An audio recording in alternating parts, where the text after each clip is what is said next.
Hello everyone, my name is Spencer Walsh. Welcome to Red Alert. And on today's show, a very, very important governor's race is imploding, and that's in Georgia, just 2 days before the midterm elections. We're going to talk about it. We're going to tell you what in the world is going on in this crazy state with Kemp and Stacey Abrams. They are the ones competing. Stacey Abrams to be the first black female governor in American history. It's going to be a pretty big deal, and it's a race that's going to be very, very highly contested.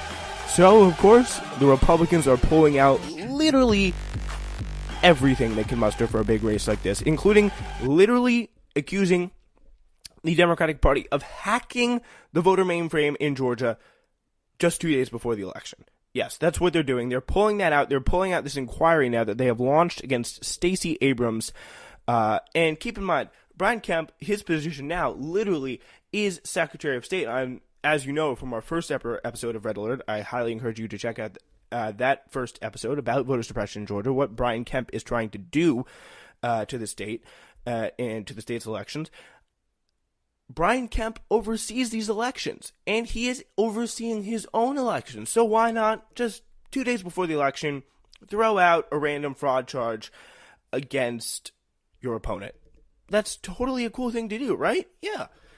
So apparently the quote is, "It's a failed attempt to hack the state's voter registration system.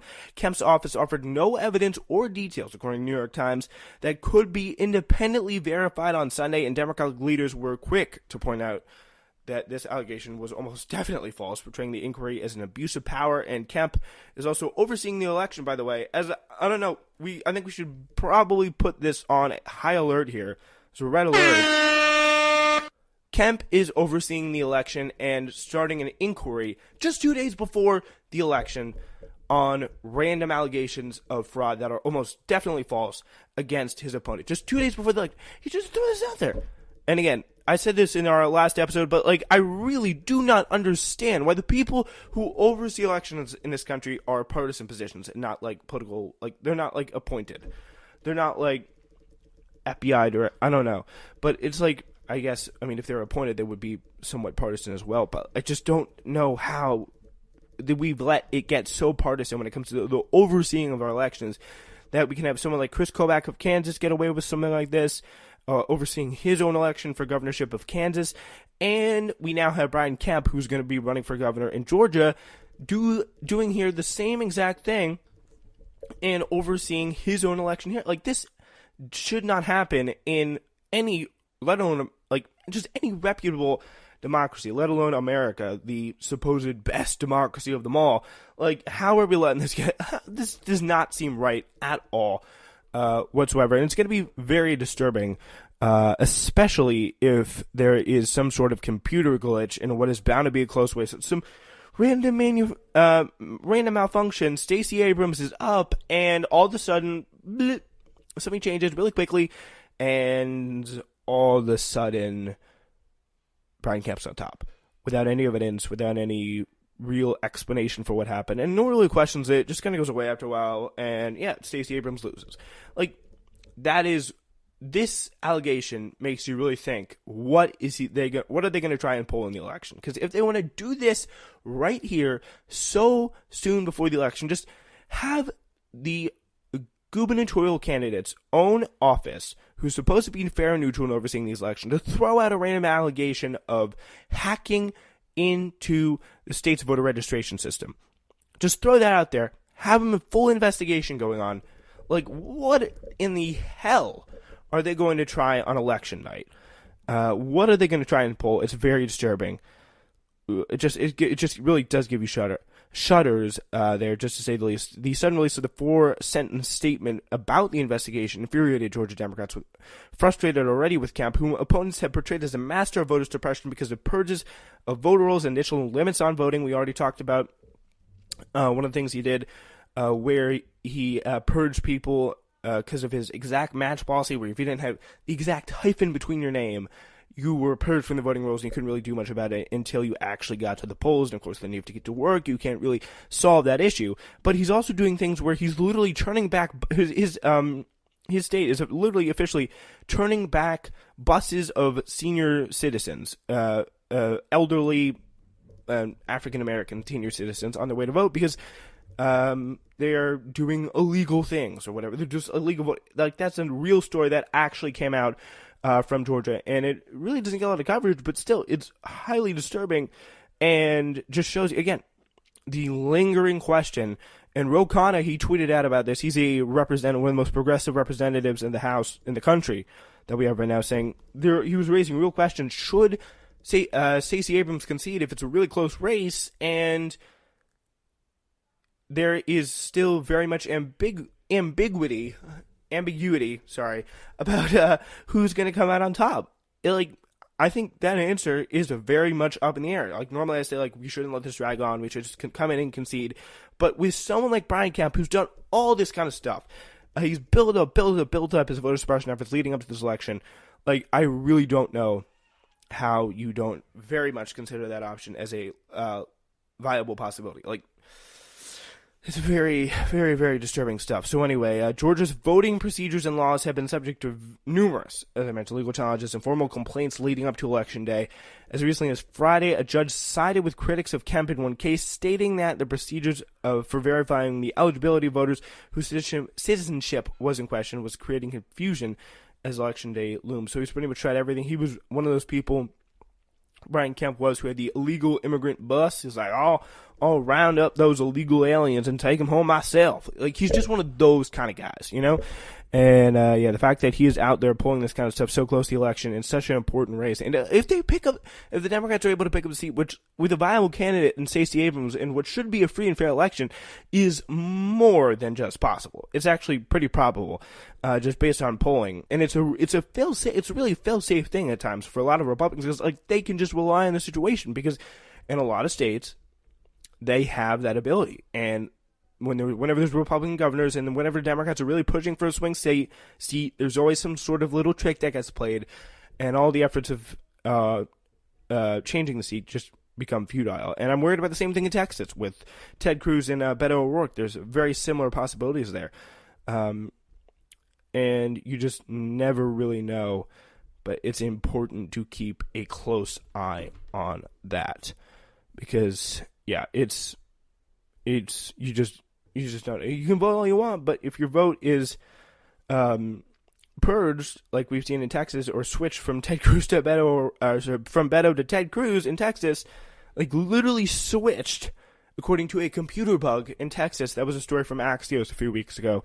There's really not much you can do about it. By all means, I'm definitely saying don't go to the polls because your vote won't matter. Like, it's going to be switched or something. Do it. But again, it's a double-edged sword. You really need to keep your eye out on this situation. Abrams, in random television interviews on Sunday morning, said that Democrats had done nothing wrong and accused Kemp of trying to rile up his base again by misleading voters.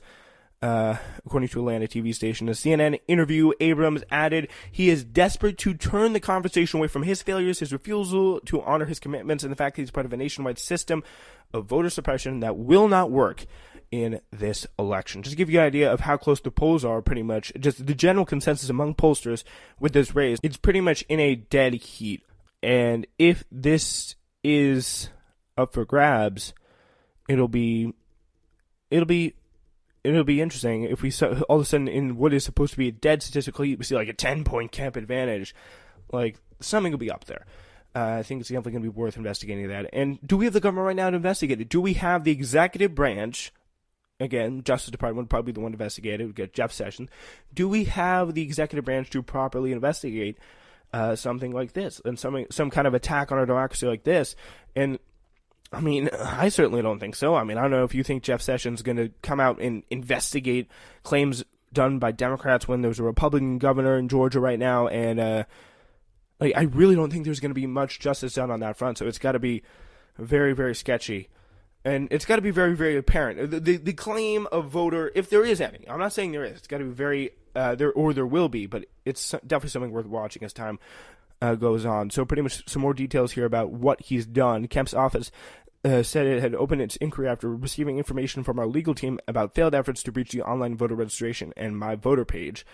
That's what they said. The office said it formally requested the assistance of the FBI and state officials working with the private sector vendors to review and investigators to review data logs. So yeah, that's what they are saying at the moment right now. So Kevin Rowson said of the FBI's Atlanta field office said the Bureau had no comment. When the FBI receives referrals, however, the agents then decide whether to proceed with the investigation. The Bureau does not comment on the existence of investigation and has traditionally avoided taking public actions that would affect elections. There's no qualms about that from the Georgia Secretary of State office, let's just say. Yeah. Candace Brose, a spokeswoman for Kemp, said, we cannot comment on the specifics of the ongoing investigation, but she can confirm, of course, the Democratic Party of Georgia is under investigation for possible cyber crimes. Like, do we really, like, are we going to be serious here? Like, the Democrats committed cyber crimes. Oh, for sure. I can see that coming. Yeah, like, they would totally pull that kind of stuff. Like, they're just going to go ahead and commit a cyber crime. Like, when have they ever done, when has even the Republicans really pulled anything like that? It's just not something people do. Like, I just don't buy that at all. Yeah, and there's really tough stuff to deal with for Stacey Abrams, especially if she wants to win. And what is it going to be? A clear election. It's going to be something worth watching. And I think journalists around the Atlanta area should be probably would be, if things, again, as I said, get sketchy. I should clarify. We should not go into this process assuming it's going to be rigged, but keep an eye on it. Find things out, because this guy has given us way too much evidence to just give him the benefit of the doubt. Say he's going to be good in overseeing his own election, especially now that he has announced just tossed out some allegations with no evidence, no verifiable evidence, no proof, no actionable evidence anyone can actually verify, other than our legal team said we got hacked. Just 2 days before the election, FBI investigates, and the guy who's actually running in an election for the Georgia governorship also controls the office, who makes that claim against Brian Kemp's political opponents. Like, are we seeing how convenient this is here? Like, this should not be, again, it should not be allowed to happen in a supposedly reputable democracy like America. So, yeah. Abrams responded again to the news of the investigation by saying this is, again, a desperate attempt to distract from failures. She came out pretty strong in this. Published again Thursday by the University of Georgia's School of Public and International Affairs showed the two candidates at a statistical tie, with Abrams at 46.9 and Kemp at 46.7, raising the possibility of a runoff vote in December. California Democratic, again, Representative Ro Khanna. This is the big question. If Stacey Abrams ends up with less votes in a close but illegitimate election, she should refuse to concede. And the evidence he adds before that is Kemp has refused to resign as Secretary of State while blocking 53,000 African Americans from voting, again, with the trick, the little handy-dandy trick we discussed in the first episode. So our response should be forceful and clear. This is what he says, and that's the response he recommends. So if Stacey Abrams doesn't win, but it's a very sketchy election, then there should be a refusal to concede. And I think I personally would tend to agree with that, because, like, you got to fight fire with fire, and that's possibly stealing an election. We cannot just say, oh, we'll concede when the election could be stolen. Like, legitimately could be stolen here, and it's a very important, very, very, very, very, very, very, very, very, very important election here that we should be keeping a close eye on. But again, there is probably going to be some people who say, yeah, she should concede if the election looks a little sketch. She should just try and get over with. But yeah, I would like to hear comments. Get me on Twitter at SPW272, or you can leave a comment, write a review, I guess, with your opinions. If you're listening on Spreaker, I know what the case is for Spotify, but if you're listening on any of those sites, you can tell us about what you think about this very tense and contentious matter as things come to a head here as we get closer and closer to Election Day.